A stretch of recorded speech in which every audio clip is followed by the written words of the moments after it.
It is hard to believe that it has been 3 months since I started here.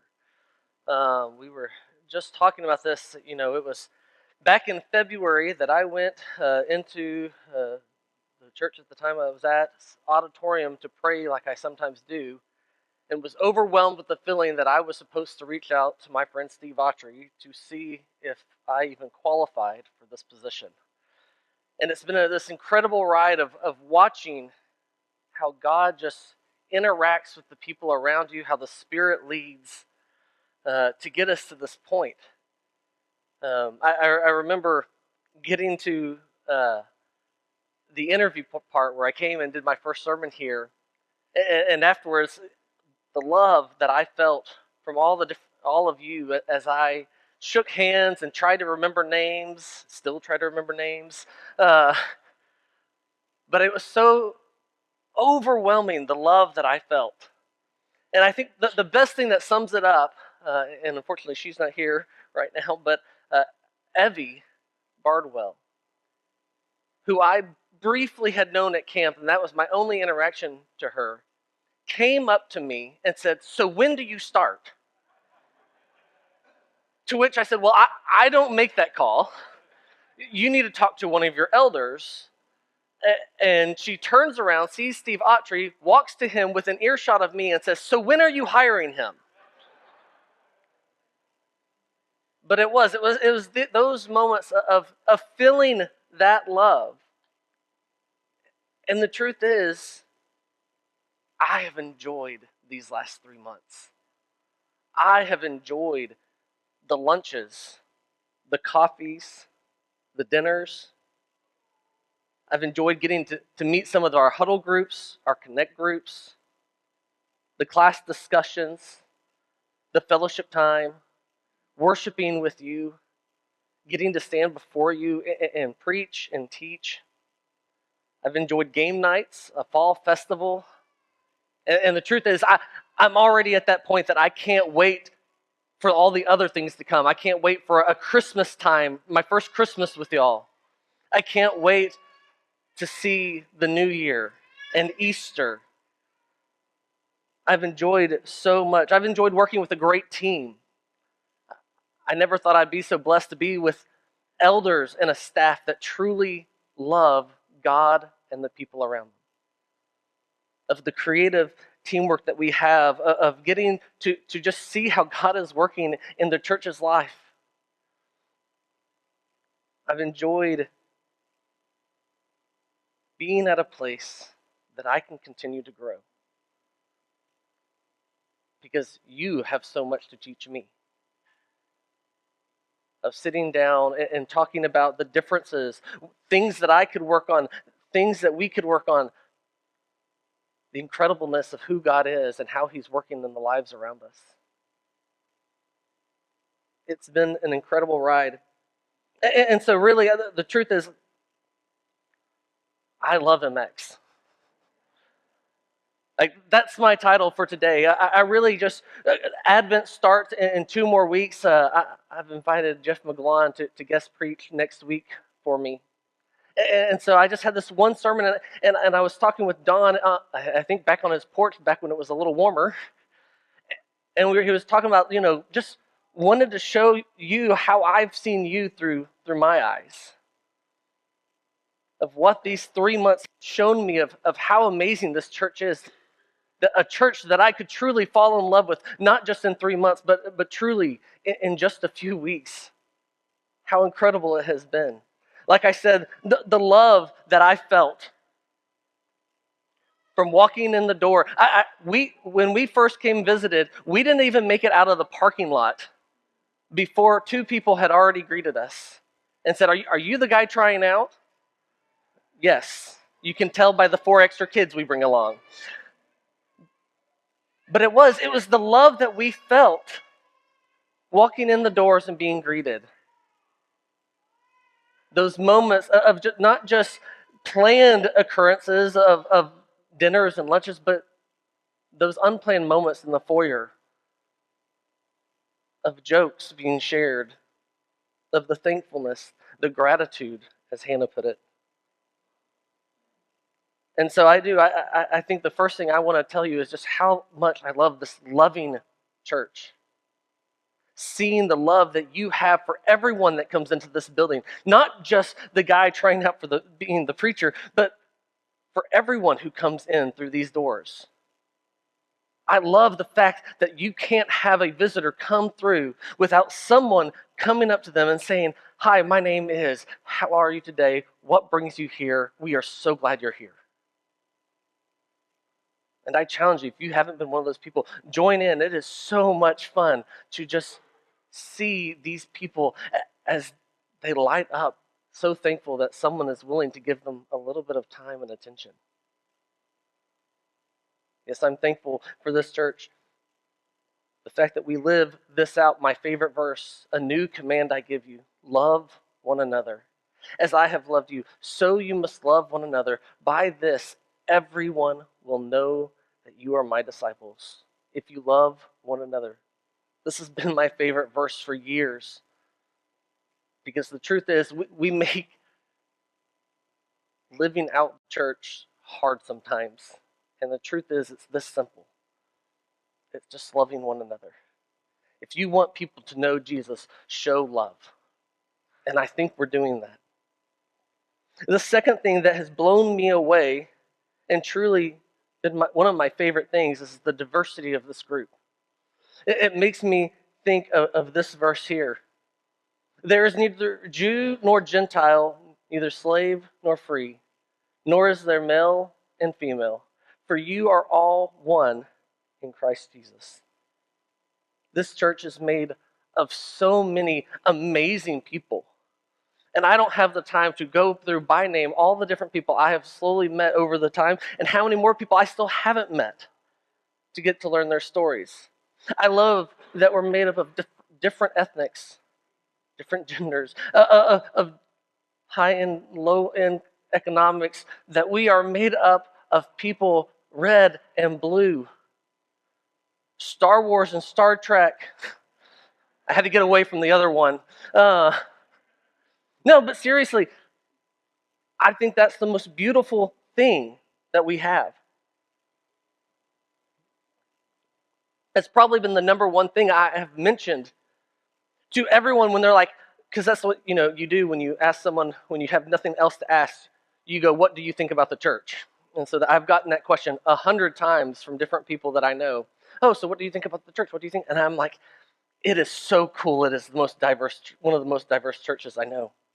I can have a conversation with somebody one day and the very next day have a conversation that believes completely different than the other person I just talked to. And I'm sitting here going, I wonder if they know that.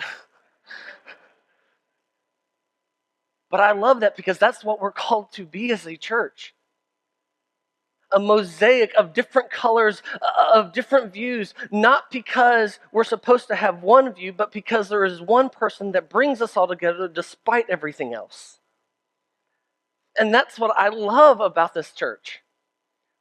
And so I hope you know, anytime, feel free to come to me. I'm probably one of the best people to talk to because I'm a middle-of-the-road person. I love talking about all this stuff, and it doesn't matter what side of the fence you fall on, I can talk about it. I love these conversations. I love the fact that that means that we are a church that is ready to welcome anyone in because we come from so many places. And again, that when people see that we're a church that has everyone and still loves each other despite our differences, how much more that shows the love of Christ to the people who come through these doors. The next one is your generosity. I have been blown away by the generosity of this church. From the food pantry to the missions to just simply the way you give of yourselves. It has been so profound to watch and know that my kids have an example of what it means to truly live out a life of generosity. Not just financially, but of time. I've seen so many volunteers in so many different ways give of themselves. The fact that people are willing when a problem arises, that it's not just this awkward pause until finally someone gives in and finally volunteers. No. When a problem arises, it's 5, 6, 7 people all jumping up saying, hey, how can I help? Like, I love hearing that and seeing that. The generosity of this church. It makes me think of 2 Corinthians 9, where it says, you will be enriched in every way so that you can be generous on every occasion. And through us, your generosity will result in thanksgiving to God. This service that you perform is not only supplying the needs of the Lord's people, but is also overflowing in many expressions of thanks to God. I love that whether it's our regular giving or our kids running up to share their coins and throw them in as they race to the back, or our mini golf for missions, we're raising even more than the time before that. I love that we have a generous church. And finally, the thing that I thought of is this, is I love that we're a church that thinks about the next generation. I know it's not a next gen Sunday, and a lot of our teenagers are gone. And we pray that they have a safe trip back from refuge today. But I love that we are a church that loves kids. And the truth is, I love that she's crying right now because I have been to churches where the preacher stopped and stared at the crying baby. I have seen churches where a preacher has gone up afterwards and said, hey, you don't have to stay in during my sermon. Like, I could not believe that I have been to places like that. Listen, I would love it to get louder and louder. My ADHD might not be able to handle it, but I would love it, because what that means is that we are a growing church. And I want anyone and everyone to know that they are welcome, no matter who's here. Because I want any child, whether just born or graduating, to understand that they're at a place that welcomes them where they are and who they are. That they are not just here to be seen. They're not just here to, well, sit and you'll have your moment. They're not here. No. That we see them as an active part of our church here and now. Honestly, that alone was probably my most favorite thing. And I already knew that about you, because I got the special inside track of being a youth minister in the area. So I got to hang out with Nathan and other youth ministers over the years. So I knew the things that were going on here. And I actually remember being jealous of some of the things that y'all got to do that I was like, man, I wish I could get my church fired up about those things.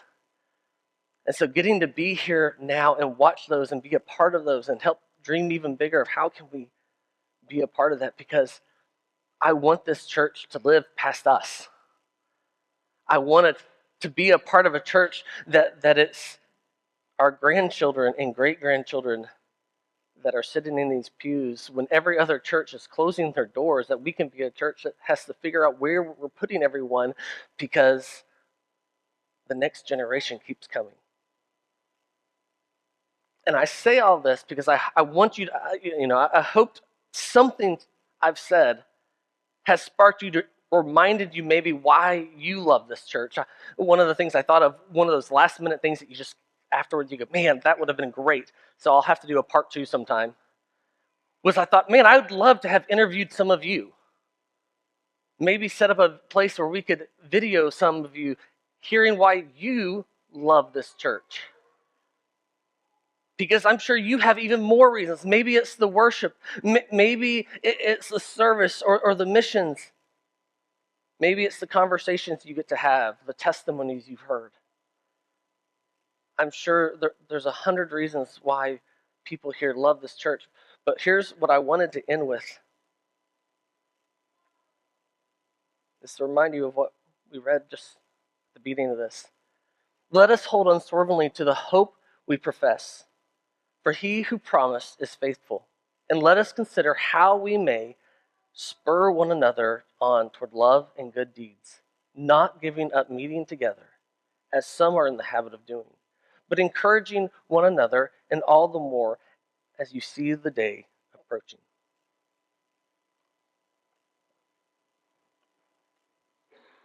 I'm not here to guilt anyone. But we live in a day and time where showing up for church can sometimes take the back burner. In our busy and crazy, chaotic lives, sometimes we take some time off from church.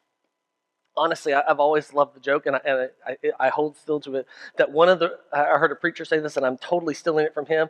One of the reasons I believe God made me a preacher is to make sure I showed up every Sunday. Like, I truly believe that. I love sleep. I love sleeping in. It's one of my things. I would have definitely been a Saturday night person, have to find a church that does that, if it wasn't for the fact that I went into ministry. And the truth is, I don't want to guilt anyone. What I do want to do is instead remind you why it is so important and so wonderful to be in the presence of the church. Because the truth is, any of you could look up on YouTube today and find another preacher. Find a podcast that you love. You could find worship music that you listen to in the car or in your home, and that would be fine.